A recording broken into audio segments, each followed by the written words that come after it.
Hello everyone. This is my 75-gallon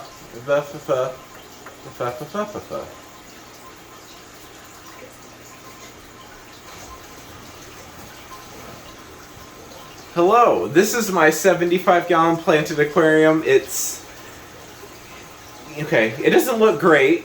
It needs a little bit of work. It needs some TLC. It's got some decent amount of algae. It's a tank I've had for a couple of years now, and I've never made a video on it. Yeah. Anyway, I did film stuff, but I never made a video on it. So it's kind of really bad debut moment. But this is actually my baby and my cat. Hi. He's just pestering me and wanting all the pets and love until I pick him up. But this is my baby, the tank anyway. And today I'm going to be cleaning this thing up, and I'll show you guys a bit more about it. It's my other cat's meowing in the background. This is great. And oh gosh. I really do like how this tank was set up, how I designed it, and I'll talk to you guys a bit more about that because there's a story behind it. It's got some fun fish. We're going to add some more angelfish that we've been breeding in here. And just give it a bit of love. So sit back, enjoy the time lapse of the cleaning. Oh, hi cat. I got my cat. He's a little baby. No, you want to go now? He likes it when you pet him, but if you pick him up, he doesn't like it anymore. Anyway, sit back, enjoy the live stream. Disaster.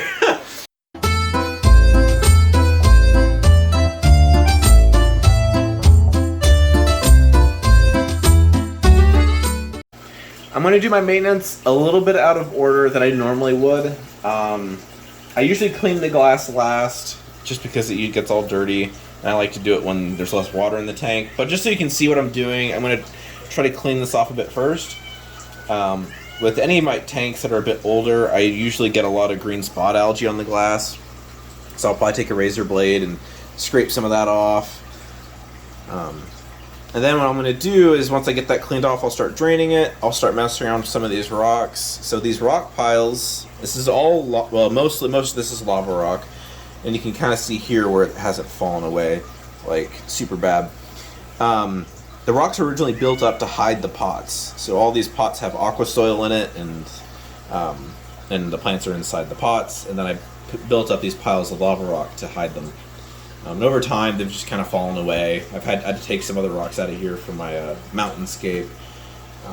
So I'll have to go readjust some of that stuff, clean up some of the plants. So there's a lot of like this Java fern that's just stuck here that's kind of been growing and it looks kind of wild. I can put that somewhere, make it look a little bit nicer, a little bit cleaner. I'll also be trying to get in here, clean off the small little sponge filter, which is basically just an air stone. It has like a built-in weight, so it holds it down a bit better. And then the canister filter on this tank has a intake sponge, which desperately needs to be cleaned. So I'll get in there, clean that up, and that's hidden behind the driftwood. So if you may or may not be able to see me do that, so that's what I'm doing back there. So yeah, gonna hook up the stuff and get everything going. All right, fixing up the rocks. We have mystery snail. Move the mystery snail. So there's a lot of dead leaves from the sword I'll probably pull off. I'm going to stir up a bunch of gunk, which is why I'm doing some of this before I do the water change. So I have a few bigger stones. Some of these are covered in narite, snail eggs, and all of this is just smaller bits of lava rock, and all of this gunk has been building up in here for way too long. So what I'll do is disturb it a little bit so I get some of this gunk out. Take the bigger rocks. Oh gosh, you can't see anything.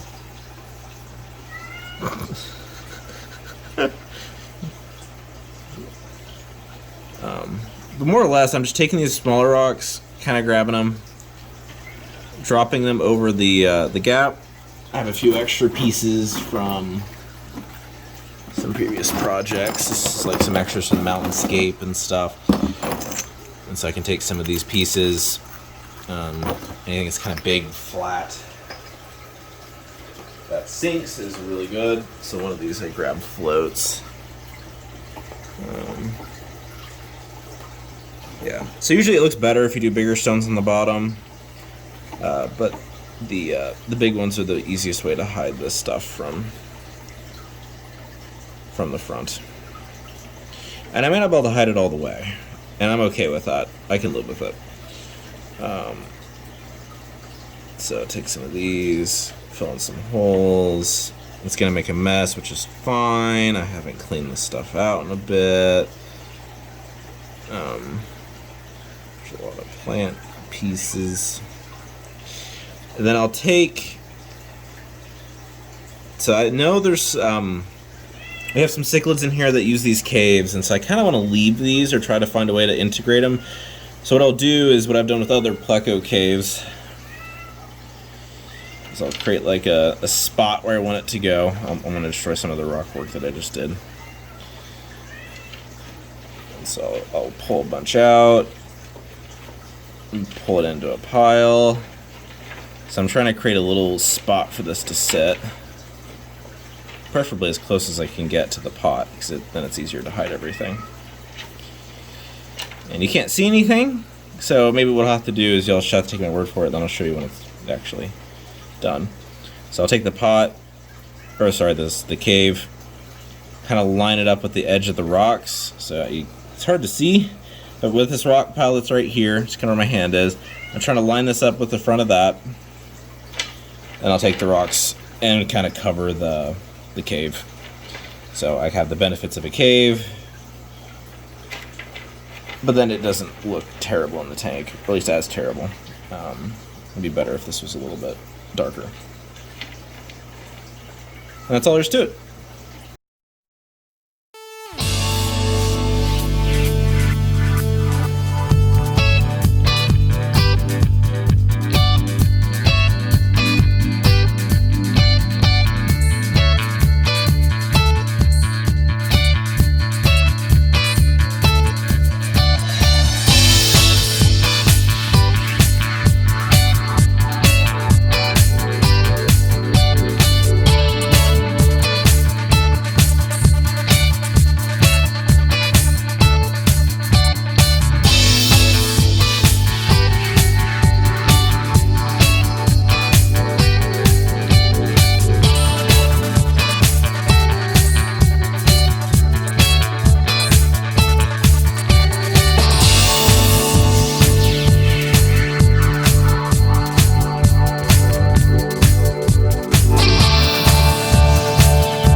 It's the next day after I did that water change and deep clean, which it really did need.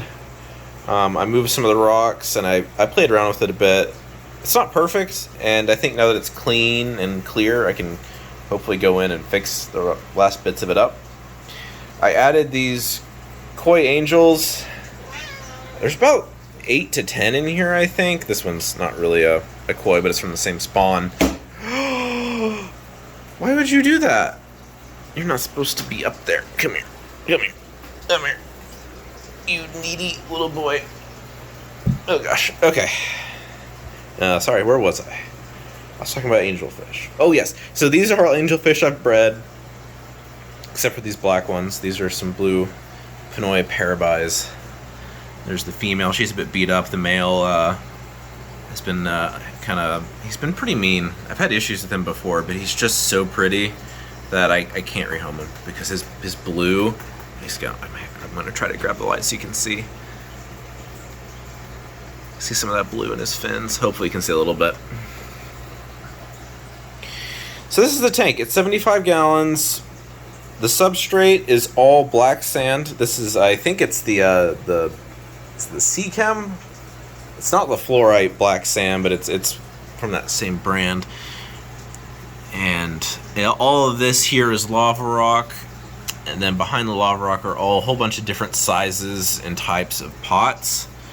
And in each of these pots, I've done aqua soil.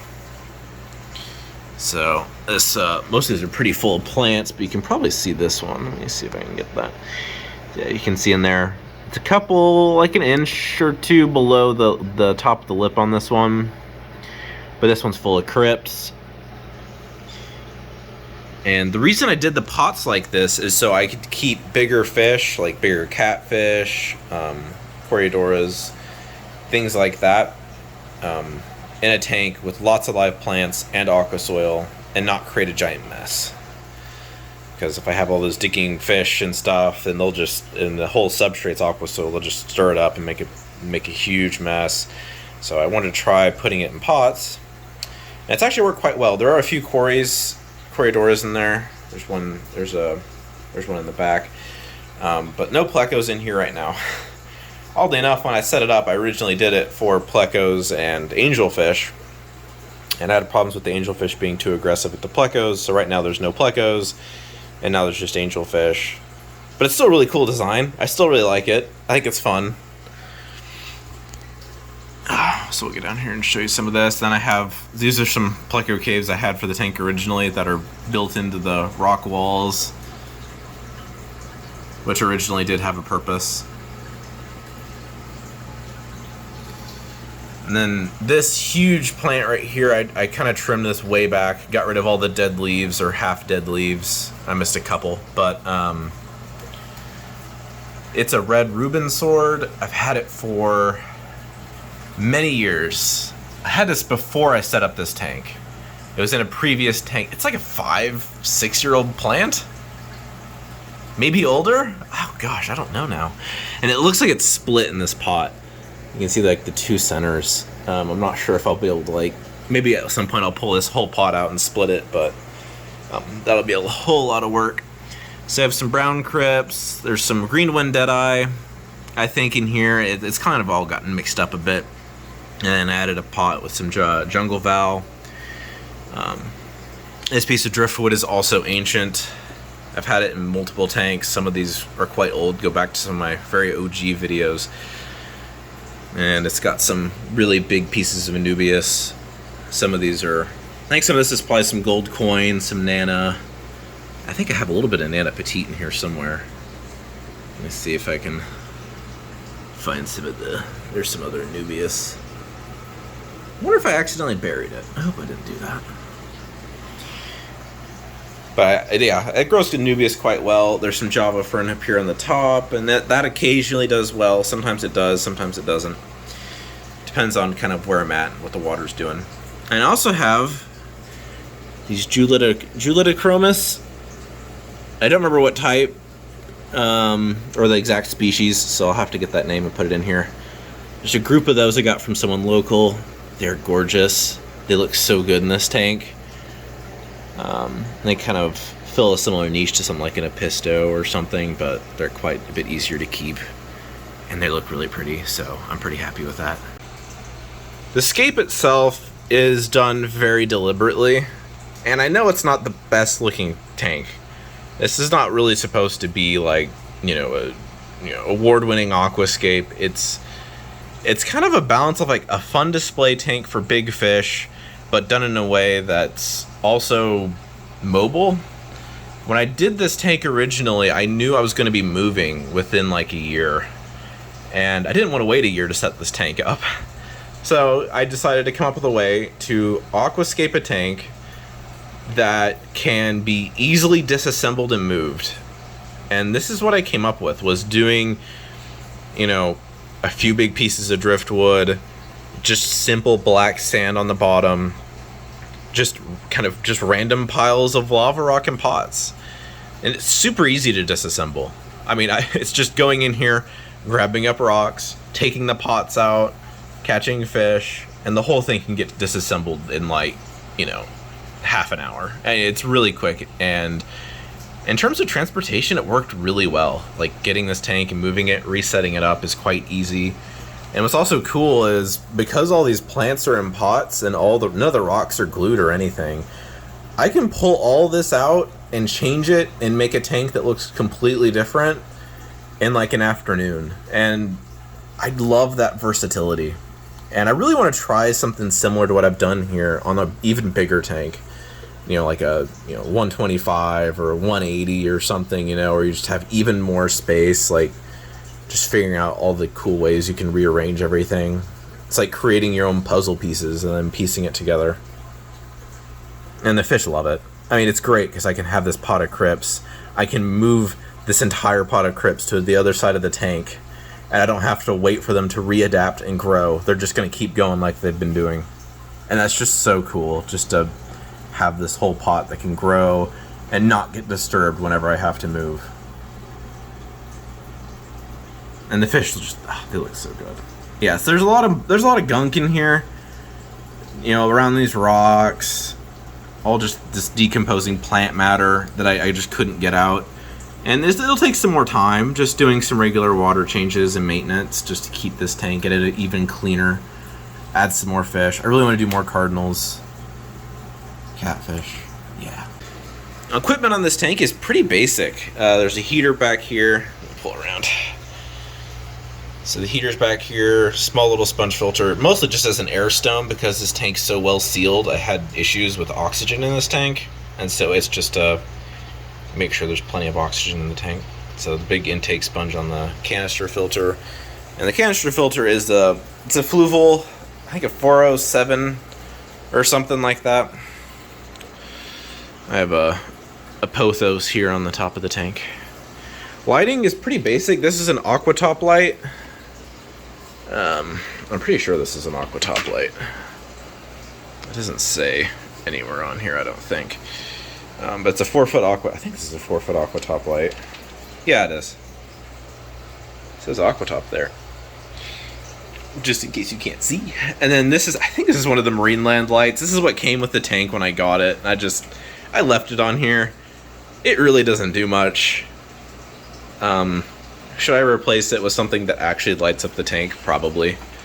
But both of these lights I find, do a pretty good job of lighting the whole tank. I think it looks pretty good. Thank you guys for watching the video. I really hope you enjoyed this kind of more casual video, just talking through and working on a tank. Let me know what you guys think. If you like the design, if you like the scape, if you have any suggestions on how to improve it, I'd really like to know. I haven't really seen a lot of people do something similar to this, so I feel like there's probably a million ways that I could improve this. But anyway, thank you guys again for watching, and I'll see you in the next video.